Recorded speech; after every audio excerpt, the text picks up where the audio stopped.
ప్రభు అయినటువంటి యేసుక్రీస్తు నామానికి స్తోత్రాలు. నేటి క్రైస్తవ సమాజమునకు ప్రభు పేరిట వందనాలు తెలియజేసుకుంటున్నాము. నేను దేవుడి కొరకు నిలబడుతున్నాను, నేను దేవుడి పక్షంగా నిలబడుతున్నాను అని అంటున్నావు. దేవుడి పక్షంగా నిలబడడం అనంటే నిలబడి వాక్యం చెప్పడమా, నిలవబడి పాటలు పాడడమా, నిలవబడి ప్రార్థించడము అని అనుకుంటున్నావా? వీటిని నిలవబడి దేవుడి పక్షము నిలబడడం అనరు. వీటిని ఏమంటారు? దేవుణ్ణి మహిమపరచడము అంటారు. దేవుని కొరకు నిలబడుతున్నాను అని ఎలా అంటున్నావు? నువ్వు దేవుడి కొరకు నిలబడడం ఏంటో గ్రహిస్తున్నావా? దేవుని పక్షంగా ఉండడం అంటే గ్రహిస్తున్నావా? గ్రహింపు లేనప్పుడు నీవు దేవుని పక్షం నిలబడుతున్నానని ఎలా అంటావు? దైవజనులకు ఎలా జేజేలు కొడతావు? ప్రవీణ్ పగడాల గారి గురించి నువ్వు అన్ని జేజేలు కొడుతున్నావు. మరి నువ్వు యేసుక్రీస్తుల ప్రభుల వారు చెప్పిన మాట విన్నావా? లేదా యేసుక్రీస్తు పక్షంగా ఉండాలి అంటే ఏ విధంగా ఉండాలని నువ్వు తెలుసుకున్నావా? మరి ప్రవీణ్ బ్రదర్ గారి గురించి నువ్వు జేజేలు కొడుతున్నావు. మరి ఆ బ్రదర్ దేవుడి పక్షంగా ఎలా నిలబడ్డాడో నువ్వు చూసావా? దేవుడి పక్షము నిలబడడం అంటే ఏంటో నీకు తెలుసా? ఈరోజు దేవుడి పక్షము నిలబడడం ఏందో మనం కొన్ని విషయాలు జ్ఞాపకం చేసుకుందాం. ప్రవీణ్ బ్రదర్ గారు దేవుని పక్షము నిలబడ్డాడు, దేవుని కొరకు నిలబడ్డాడు. ఎలానో తెలుసా? ఎలా నిలబడ్డాడైనా? చీకటి కలిగిన ప్రజల యొద్దకు వెళ్ళాడు, ఇదిగో దేవుని వెలుగని ప్రకటించాడు. పేద ప్రజల దగ్గరికి వెళ్ళాడు, ఇదిగో దేవుని ప్రేమాని చూపించాడు. ఆకలి కలుగుతున్న వారి దగ్గరికి వెళ్ళాడు, ఇదిగో దేవుడు ఆహారం పెట్టుమన్నాడని క్రియ చేశాడు. ఇదిగో వస్త్రాల ఈనుల దగ్గరికి వెళ్ళాడు, వస్త్రములు ఇదిగో ఇవి నా దేవుడి ప్రేమను బట్టిస్తున్నాను అని దేవుని చూపించాడు. అదే కాదు, రోగుల దగ్గరికి వెళ్ళాడు, రోగులను ఇంటికి తీసుకొచ్చుకొని కట్లు కట్టి ఆయన బాగు చేశాడు. అనాథ పిల్లల్ని, రోగములతో ఉన్నవారిని, ఒంటరైన ప్రజల దగ్గరికి, బిడ్డల దగ్గరికి వెళ్ళి రోడ్ల పైన ఎవరు లేక అనాథలుగా పడి ఉన్న ప్రజలను దర్శించి ఇదిగో నా దేవుడి ప్రేమ అని వారిని తీసుకొచ్చి వారికి ఆరోగ్యం బాగు చేయించి తన ఇంట్లో చేర్చుకున్నాడు. ఇదే విధంగా ఇంకా కొన్ని విషయాలు ఏమంటున్నాయంటే ఇక్కడ బంధింపబడి బంధకాలలో ఉన్న వారిని విడిపించాడు, కన్నీళ్లతో ఉన్న వారికి కన్నీళ్లు తుడిచాడు, అగ్ని లాంటి శ్రమలలో ఉన్న వారిని అగ్ని లాంటి శ్రమల నుండి బయటకు లాగాడు. ఇది దేవుని ప్రేమ అని చూపించాడు. ఇది ఈ విధంగా చేసిన దైవజనుడైనను విశ్వాసి అయినను క్రీస్తు పక్షంగా నిలబడినట్లు, ఈ విధంగా చేసినప్పుడు క్రీస్తు కొరకు నిలబడినట్లు. ఇలా చేస్తే నిలబడము అని అంటారు. మరి విశేషముగా బీదలకు సువార్త చెప్పడం, దేవుడంటే తెలియని ప్రజల దగ్గరికి వెళ్ళి దేవుణ్ణి పరిచయము చేయడం, మరీ ముఖ్యముగా అనంటే దేవుని పరలోక రాజ్యమును భూమి మీద చూపించడము, దేవుని మహాశక్తిని భూమి మీద బయలుపరచడము, దేవునికి ఉన్నటువంటి బలమైన దేవుని జీవమును భూమి మీద ప్రకటించడము. ఇదిగో జనులారా, ఈ బంధకాలలో ఉన్న ప్రతి వారు దేవుడి ప్రజలే. ఎందుకంటే ప్రతి ప్రాణాన్ని దేవుడు తయారు చేశాడు, ప్రతి మానవుణ్ణి దేవుడు చేశాడు. ఇదిగో జనులారా, ఇది దేవుని ప్రేమ అని చూపించాడు. ఎందుకో తెలుసా? భూమి మీద ప్రతి ప్రాణికి దేవుడే చేశాడు, ప్రతి మానవుణ్ణి దేవుడు సృష్టించాడు, ప్రతి మానవుడు దేవుని సొత్తు, దేవుని స్వరూపి అని ప్రవీణ్ బ్రదర్ గారు ఆయన దేవుడి పక్షము నిలబడ్డాడు. నిలబడే సంగతి విషయంలో చూసుకున్నట్లయితే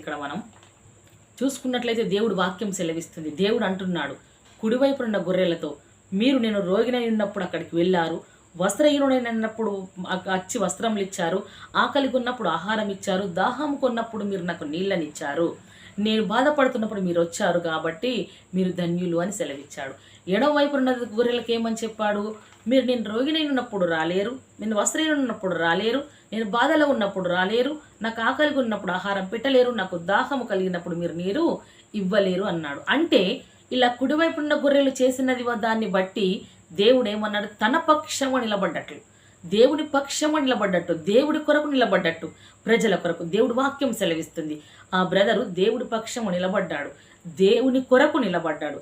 కాబట్టి ఆ భక్తుడు అలా చేసి ఉన్నాడు. మరి మనం ఏమి చేశామని జై జైలు అంటున్నాం. క్రీస్తుకు జై, ప్రవీణ్ బ్రదర్కు జై. జై కొట్టేటప్పుడు మరి అందులో మనం ఉన్నామా? మరి మనం ఏ గుంపులో ఉన్నాము? మనం ఆ విధంగా లేకపోతే ఈ రోజు నుంచి అయినా ఆ గుంపులో చేరాలి. ఎలానో తెలుసా? బలమైన దేవుడి రాజ్య వ్యాప్తి భూమి మీదకి రావాలని బ్రదర్ సుప్రీంకోర్టులో పిల్ వేశాడు. ఆ పిల్ గెలవాల్సిన సమయానికి ఆ బ్రదర్ లేడు. లేని సమయాన కోర్టు సమయం హాజరైంది, వాయిదా పడింది. ఆ వాయిదా పడిన 5 దినము నాడు కూడా మరలా 13వ తారీఖు నాడు వరకు మరలా కేసు వాయిదా పడింది. వాయిదా పడ్డ దినము రోజే, ఆ 13 డేట్ రోజే జడ్జి గారు రిటైర్మెంట్. క్రైస్తవుడవని పేరు చెప్పుకుంటున్న నీవు, క్రీస్తు బిడ్డవని పేరు చెప్పుకుంటున్న నీవు, క్రీస్తు పక్షంగా ఉన్నానని చెప్పుకుంటున్న నీవు, క్రీస్తు కొరకు నిలబడ్డావా? క్రీస్తు కొరకు నిలబడుతున్నావా? క్రీస్తు పక్షంగా నీవు ఉన్నావా? నీవు ఏ బ్రదర్కి అయితే జై కొడుతున్నావో ఆయన నడిచిన బాటలో నడవాలి. ఏ దేవుని కొరకు నిలబడుతున్నాను అంటున్నావో ఆ దేవుడి రాజ్యం భూమి మీద కట్టబడాలి అని అంటే నీవు క్రీస్తు సైనికుడవు కావాలి. యుద్ధ దినంలో ఉంటున్నాం మనం ఇక్కడ క్రీస్తు బిడ్డలమని చెప్పుకునే సమయంలో లేము. క్రీస్తు సైన్యంలో ఉంటున్నాం. సైన్యంలో ఉన్నవాడు, దండులో ఉన్నవాడు యుద్ధానికి సిద్ధంగా ఉంటాడు. ఆయుధం ఎటు నుంచి వస్తుంది, ఏమి చేస్తుంది అని. మరి నీవు ఏ రీతిగా ఉన్నావు? ఆయుధం ఎక్కడి నుంచి వస్తుంది? ఆయుధం రాకముందే దానిని సిలువలో నా దేవుడు విరిచాడు, నేను విరవాలి. నా దేవుడు దాన్ని సిలువలో ఓడించాడు, నేను దాన్ని ఓడించాలి అనే ఒక ఆకాంక్ష నీకుందా? అలా అలా అలా నీకు ప్రేమ కలిగి ఉన్నావా దేవుడి విషయంలో? ఆ సిలువ ప్రేమను జ్ఞాపకం చేసుకో. నిన్ను నన్ను దేవుడు పిలిచి పనికి రాని వారిని, శపించబడ్డ మనల్ని, తృణీకరించబడ్డ మనల్ని తన ప్రేమ చేత మనల్ని, నిన్ను నన్ను దేవుడు తన సిలువ చెంతకు పిలిచి ఆయన రక్తమునిచ్చి కడిగి శుద్ధీకరించి మనల్ని తన విలువైన రక్షణనిచ్చాడు మనకు. ఆ రక్షణ ద్వారా ఆయన మహిమ కంచె వేశాడు, చుట్టూ మనల్ని ఆవరించి ఉన్నాడు. ఆయన ఆవరించిన దేవుడు మనల్ని ఏ రీతిగా రక్షించాడో అదే రీతిగా మన ప్రజలు, నశించిపోతున్న ప్రజలు, దిగజారిపోతున్న విశ్వాసులు, ఆకలి కేకలతో ఉన్న ప్రజలు, వీరందరికీ నా ప్రేమ చూపించాలి, వీరందరినీ దేవుడి పక్షము నిలబెట్టాలని దేవుడు మనకు కృపనిచ్చాడు, దేవుడు మనకు రక్షణనిచ్చాడు, దేవుడు మనకు ప్రేమనిచ్చాడు, దేవుడు మనకు సర్వశక్తినిచ్చాడు ఆయన. కాబట్టి మరి మనం ఎలా ఉంటున్నాం? మనం ఏం చేస్తున్నాం? నీవు కేసు విషయం తెలిసిన వెంటనే నీవు ఇలా జరగాల్సింది ఉన్నది, బ్రదర్ బోధించేవాడట చనిపోయాడని చెప్పుకున్నావు తప్ప దాని గురించి నలుగురికి విచారణ చేసావా? నలుగురికి ప్రచారం చేసావా?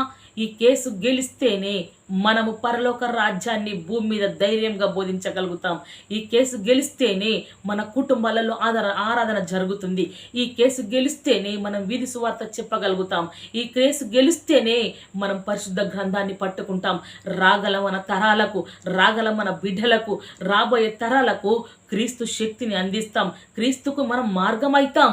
క్రీస్తు భారము మనం మోస్తాం. ఎందుకంటే ఆయన కాడి సులువైనది. ఆయన నాగటి ఎడ్లను కట్టినట్టు కట్టి ఒక్కొక్క కాడి పైన తన తల వంచాడు, ఇంకో కాడి నీ కొరకు ఉంచాడు. బరవంతా ఆయన మోస్తున్నాడు, భారం అంతా ఆయన మోస్తున్నాడు. నిన్ను సులువుగా చేసి కేవలం నువ్వు నడువు, నేనుంటానంటున్నాడు.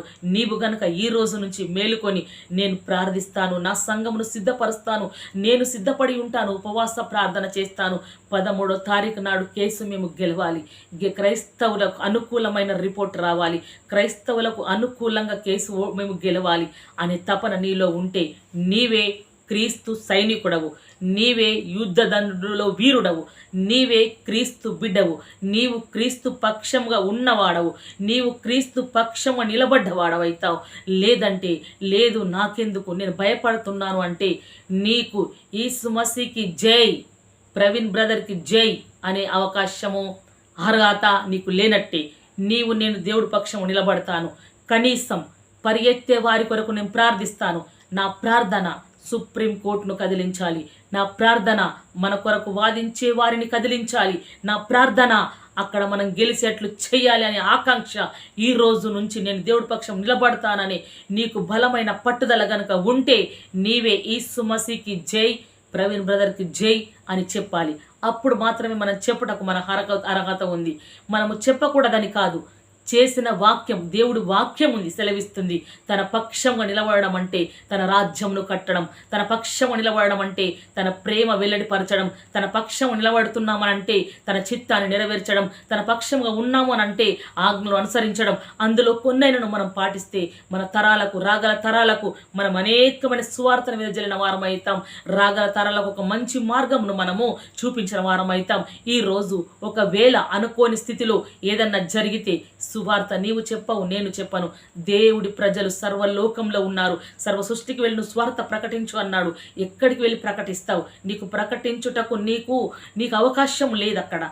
కాబట్టి అవకాశాలు తెరవబడాలని యుద్ధం చేద్దాం. దాని కొరకే పోరాడదాం. నిజ క్రైస్తవుడవై ఉండి దేవుడు పక్షం అని ఈ రోజు నుంచి నిలబడి ప్రార్థిస్తే ఎవరు చూస్తారని అనుకోకు. నీవు ఏ రాజ్య వ్యాప్తి కొరకు ప్రార్థిస్తున్నావో, ఏ రాజ్య సువార్త కొరకు ప్రార్థిస్తున్నావో ఆ రాజ్యాధికారి మనల్ని చూస్తున్నాడు.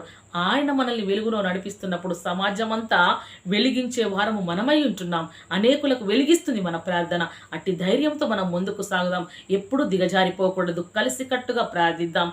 ఈ మాటలు మనందరి ఆత్మల నిమిత్తము దేవుడు దీవించి ఆశీర్వదించి ఫలింపజేయును అని కోరుకుంటున్నాను నేను. కాబట్టి ఈ విషయంలో సహాయపడదాం అందరం.